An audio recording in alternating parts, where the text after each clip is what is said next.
Pediu uma camiseta polo? Bonitinho também, pra variar. Só que eu comprei alguma coisa que eu achei mais parecida com ele. Porque assim, no início, quando eu comecei a conversar com ele, assim, eu falava, nossa, que pessoa brava. Era pra ligar. Vou falar com fulano. Aí eu ligava e falava assim, fala! É o Wagner!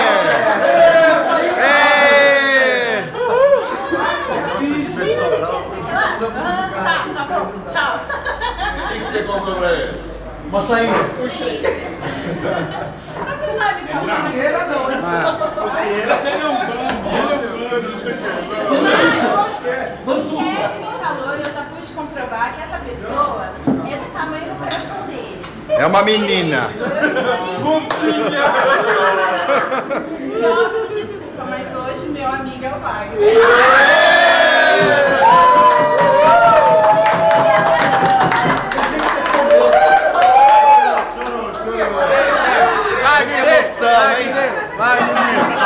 Ela comprou uma touca de cabeça pra ele. Só se for cachorro. Baby doll, sem comprar. Ela comprou um gorro.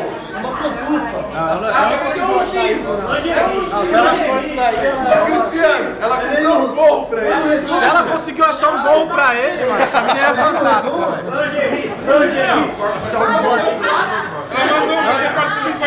Então, se ela conseguiu comprar um gorro pra ele, ela é fantástica, mano. Que isso?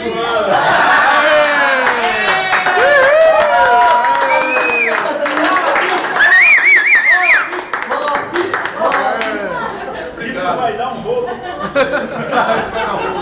Só aumenta meu ódio.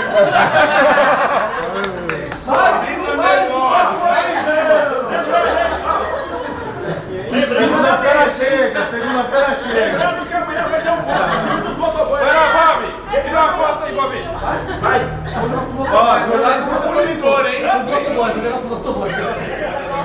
Vai jogar aqui hoje, né? Pena que eu não pude fazer isso como eu não sei. Todo lindo! Obrigado. Aê! Camisa Polo! Uhul! Presente que todo mundo queria.